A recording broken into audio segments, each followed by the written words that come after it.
नमस्कार दोस्तों, जय हिंद। आज हम प्रशासनिक सेवाओं अर्थात सिविल सर्विसेज के बारे में जानेंगे कि ये कब से शुरू हुई हैं। हमारे भारत में पहले ब्रिटिश गवर्नर थी, सभी जानते हैं। उसमें एक पद होता था गवर्नर जनरल का। बहुत सारे गवर्नर जनरल आए हैं, उनमें से एक थे लॉर्ड कॉर्नवालिस। उन्होंने ही सिविल सेवा भारत में लाई, मतलब उन्हें ही सिविल सेवा का जनक कहा जाता है। पहले जो भारतीय थे जो इस सिविल सेवा में पास हुए थे वो थे सत्येंद्रनाथ टैगोर जी, बट उन्होंने ये सिविल सेवा लंदन में पास की थी। इसके बाद 1922 में लंदन में और इलाहाबाद में एक साथ ये प्रतियोगी परीक्षाएं शुरू की गई। भारतीय संविधान का इतिहास भी है, उसमें चार्टर एक्ट आए हैं 20-20 साल के अंतराल में। उन्हीं चार्टर एक्ट में एक है 1853 का चार्टर एक्ट। पहले जो पद कंपनी में होते थे वो नॉमिनी हो जाते थे, मींस नामजदगी के सिद्धांत पर थे, बट 1853 के चार्टर एक्ट के तहत ये समाप्त करके प्रतियोगी परीक्षाएं आयोजित की जाने लगीं और उसमें जो व्यक्ति सफल होता था उसे वो पद दे दिया जाता था। सिविल सेवा जो परीक्षाएं हैं वो यूपीएससी, पीएससी अलग अलग आयोजित की जाती हैं। उसी में एक पद होता है आईएएस कलेक्टर का, भारत में जिला कलेक्टर। आज हम उसके बारे में बहुत विस्तार से पढ़ेंगे। इसमें सबसे पहले देखते हैं कि जिला प्रशासन की अवधारणा कहाँ से आई। Concept of district administrative. प्रारंभ में जिला प्रशासन एक समष्टि इकाई जिसका मुखिया कलेक्टर जो सामान्य व तकनीकी कार्यों का प्रत्यक्ष निर्देशन, नियंत्रण, संपादन करता था। स्वतंत्रता के बाद विकास की पंचायती अवधारणा के साथ जिला स्तर पर भी ये पद तेजी से विकसित हुआ है। राज्य स्तरीय प्रत्येक विभाग का कार्यालय का जिला स्तर पर ये पद पृथक हुआ और जिले के भीतर तक कहाँ तक फैला, तहसील में, विकास खंडों में और ग्राम स्तरों में। मतलब धीरे धीरे ये पद जो है वो ग्राम स्तरों तक चला गया है। जिला स्तर पर अनेक अधिकारी होते हैं, जिसमें होता है जिला कलेक्टर, जिला पुलिस अधीक्षक, जिला महिला एवं बाल विकास अधिकारी, जिला रोजगार अधिकारी और कार्यपालन यंत्री।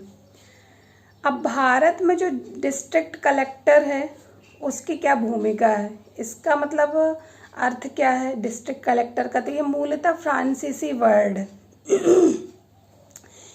फ्रांसीसी में प्रीफेक्चर व्यवस्था की नकल है भारत में कलेक्टर। भारत में जिलाधीश का कार्यालय अन्य देशों की अपेक्षा अद्वितीय कार्यालय होता है।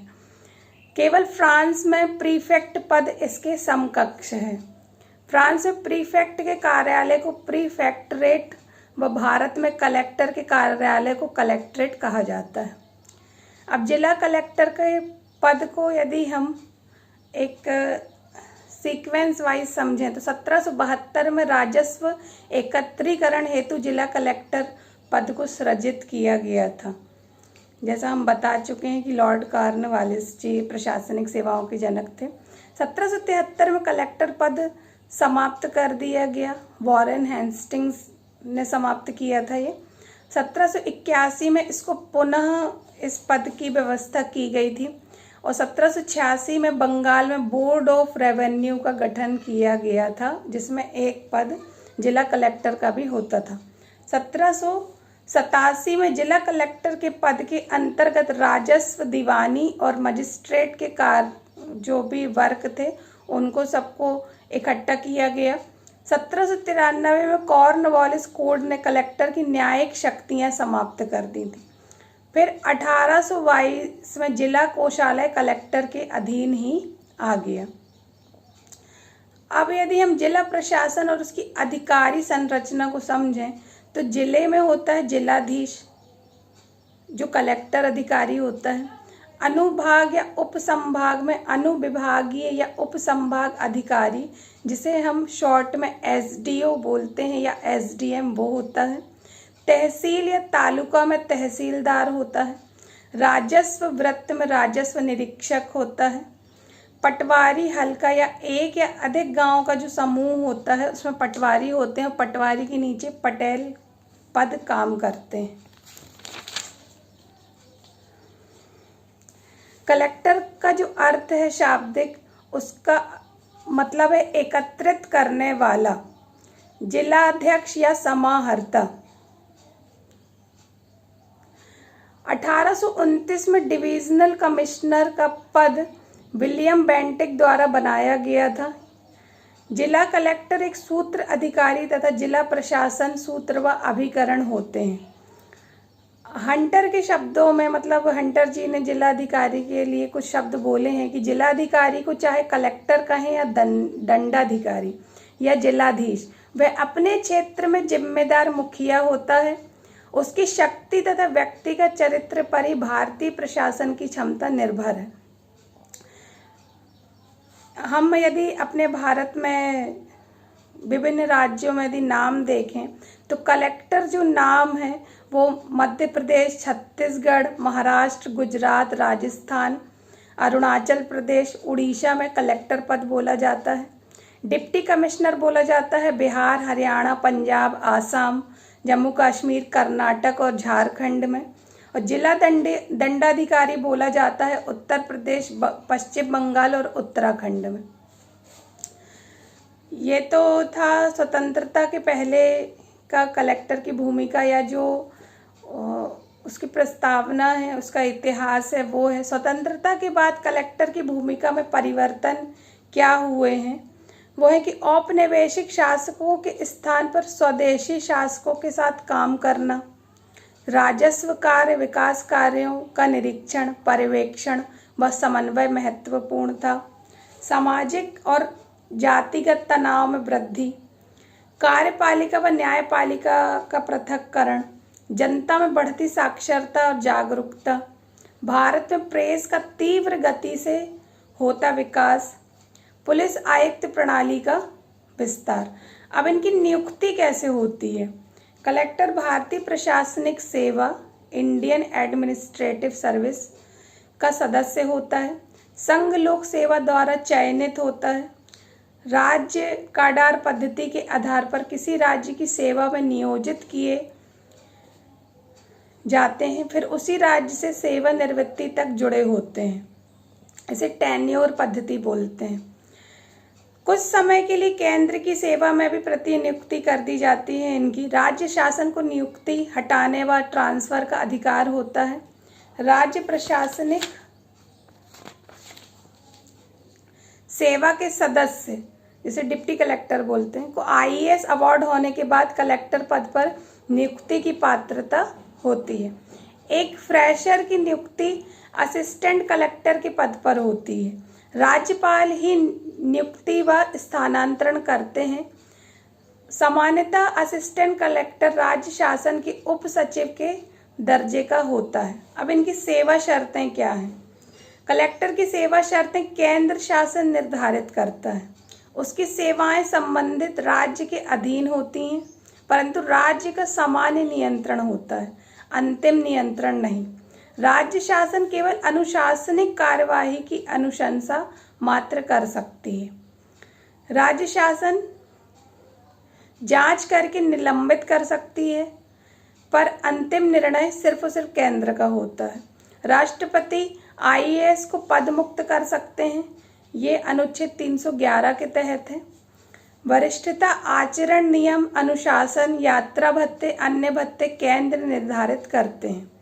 अब इनके वेतन भत्ते क्या होते हैं? कलेक्टर को आईएएस के रूप में भर्ती होते समय वर्तमान का वेतन मिलता है, जो भी उनकी वर्तमान पेयी होते हैं वो। इनके अलावा केंद्रीय कर्मियों को देय, महंगाई भत्ता और अन्य भत्ते भी मिलते हैं। सत्कार भत्ता राज्य शासन दर पर मिलता है। निःशुल्क वाहन सुविधा, वेतन भत्ते संचित निधि पर भारित नहीं होते, मतलब ये भत्ते जो हैं वो संचित निधि से नहीं मिलते हैं उन्हें। इनके कार्य, अधिकार और दायित्व क्या होते हैं? जिला कलेक्टर के रूप में जो कार्य होते हैं इनके, वो ये हैं। मूल दायित्व जो हैं इनके: भू राजस्व का संग्रहण, तकावी मतलब किसानों को दिया गया जो शॉर्ट टाइम के लिए लोन होता है, अल्पकालिक ऋण, उनको वापस लेना। भू अभिलेखों का लेखा, समय समय पर संशोधन। प्राकृतिक आपदा के समय प्रभावितों को राहत राशि। नजूल भूमि प्रशासन, स्टाम्प एक्ट का क्रियान्वयन, पंजीयन संबंधी कार्य, कोषालय उप कोषालय का प्रबंधन व निरीक्षण, भूमि सुधारों को लागू करना। अब ये तो रहे उनके कलेक्टर पद पर। अब जिला अध्यक्ष सामान्य प्रशासक के तहत उनके क्या कार्य हैं, तो तहसीलदार, नायब तहसीलदार, पटवारी की जिला अंतर्गत पदस्थापना, स्थानांतरण, अवकाश, इनके विरुद्ध अनुशासनिक कार्यवाही भी करते हैं। ये अपने अधीनस्थ सभी अधिकारियों में कार्य बांटते हैं और उनमें चेंजिंग भी कर सकते हैं और समन्वय भी कर सकते हैं। जिला स्तरीय अधिकारी का वार्षिक गोपनीय प्रतिवेदन लिखते हैं। कार्यालय के तृतीय और चतुर्थ श्रेणी कार्मिकों की नियुक्ति, पदोन्नति, अनुशासन संबंधी मामले देखते हैं। प्रोटोकॉल, प्रशासन, शासकीय आदेशों का क्रियान्वयन, शराब पेट्रोल की बिक्री की देखरेख, जिले के वार्षिक बजट अनुमान आदि बनाना। अब इनका डिस्ट्रिक्ट मजिस्ट्रेट यानी जिला दंडाधिकारी के पद पर रहते हुए क्या कार्य हैं, तो शांति व्यवस्था, त्योहार, जुलूस, रैली के समय कार्यपालक की ड्यूटी लगाना, पुलिस को सतर्क करना, सार्वजनिक शांति के लिए खतरा उत्पन्न होने पर उसे निपटने हेतु तात्कालिक कार्यवाही करना, जैसे चेतावनी, लाठीचार्ज, अश्रु गैस या फायरिंग आदेश, 144 धारा या कर्फ्यू लागू करना, जेलों का निरीक्षण व जेल प्रशासन पर नियंत्रण, जिले की श्रम समस्याओं, हड़ताल, तालाबंदी आदि का नियमन, प्रेस कानून का क्रियान्वयन व मनोरंजन कर लागू करना, ट्रेड मार्केट कानून की देखभाल। जिला विकास अधिकारी के रूप में इनके जो कार्य हैं वो जिला पंचायत का पदेन सदस्य, संसद व विधायक निधि, बजट सत्र घोषित करना और नियंत्रण करना, स्थानीय शासन संस्थाओं को विकास कार्यों में मदद करना, नियंत्रण करना उनका, पंच को पदमुक्त करना, विकास अधिकारियों की बैठकें लेना, विकास कार्यों का निरीक्षण करना। जिला निर्वाचन अधिकारी के रूप में इनके जो कार्य हैं मतलब डिस्ट्रिक्ट रिटर्निंग ऑफिसर्स, लोकसभा, विधानसभा, स्थानीय निकायों के चुनाव हेतु जिले का संपूर्ण नियंत्रक, लोकसभा, विधानसभा के प्रत्याशियों से नामांकन पत्र प्राप्त करना, जांच कर उनको एक्सेप्ट भी कर सकते हैं, वो रिजेक्ट भी कर सकते हैं। मतदाता सूचियों का पुनर्निरीक्षण करवाते हैं, मतदान मत गिनती की व्यवस्था करवाना।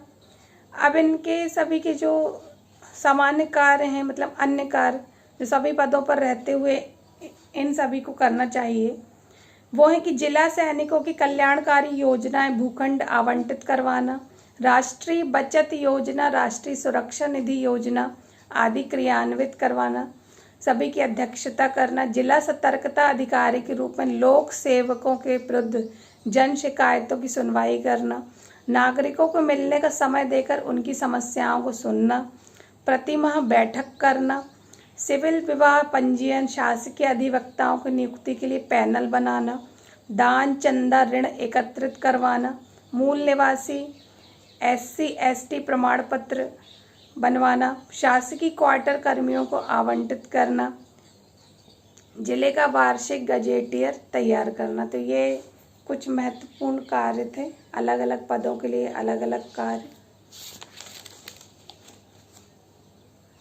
Thank you.